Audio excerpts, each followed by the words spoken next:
Bien, Monsieur le Président, Monsieur le Ministre, Madame la Présidente de la Commission, Mesdames et Messieurs les rapporteurs et chers collègues, dans cet article,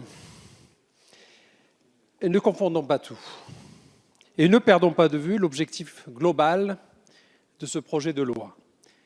Il vise dans son ensemble à transformer et accroître les activités de nos entreprises. Or, ADP, contrairement à ce que l'on peut entendre ici ou là, n'est pas une institution publique. ADP est une société. C'est une société qui sera chargée de mettre en œuvre le service public aéroportuaire dans le cadre d'un cahier des charges précis, clair, dont les grandes lignes sont définies dans le projet de loi, et ce même cahier des charges qui a été mis à votre disposition par le ministre. Et cette opération n'est rien d'autre qu'une opération commerciale s'inscrivant dans un contexte de concurrence internationale accrue. Je précise à toute fin utile que les deux aéroports parisiens sont parmi les derniers dans le classement mondial des aéroports internationaux. Je peux comprendre les inquiétudes exprimées par certains de mes collègues. Je vais vous faire une confidence. Je me suis même moi-même interrogé sur l'opportunité d'une telle concession. Permettez-moi, mes chers collègues, de vous rassurer, comme je l'ai été moi-même, en rappelant les contours de cette cession. En l'absence d'accord avec l'ADP, l'État pourra fixer les conditions du service public aéroportuaire et les niveaux de performance à atteindre au regard des meilleurs standards internationaux, éventuellement imposer des investissements nécessaires. Les dirigeants d'ADP seront agréés par l'État.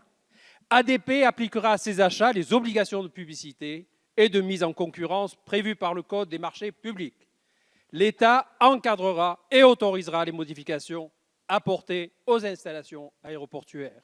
L'État autorisera les cessions de biens d'ADP ou création de sûreté relative à ces biens et récupérera, le cas échéant, une partie de la plus-value réalisée. Les manquements d'ADP au regard du cahier des charges pourront être sanctionnés par une amende égale à 2% de son chiffre d'affaires par manquement, le total des amendes étant plafonné à 10% du chiffre d'affaires.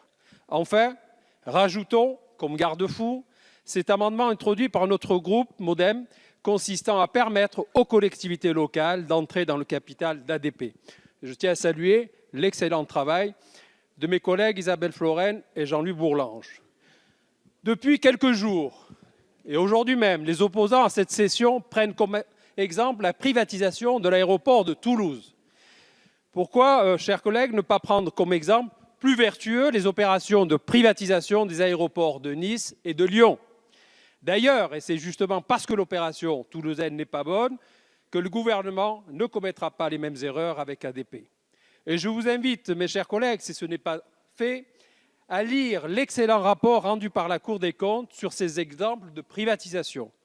Aussi, Monsieur le Ministre, les 7 recommandations faites par la Cour des comptes sont un éclairage utile dont le cahier des charges devra s'inspirer. À vous, mes collègues de l'opposition, de relayer autour de vous ce message rassurant. Et qui sait, peut-être que maintenant que vous-même êtes éclairés, allez rejoindre notre position et voterez en faveur de cet article.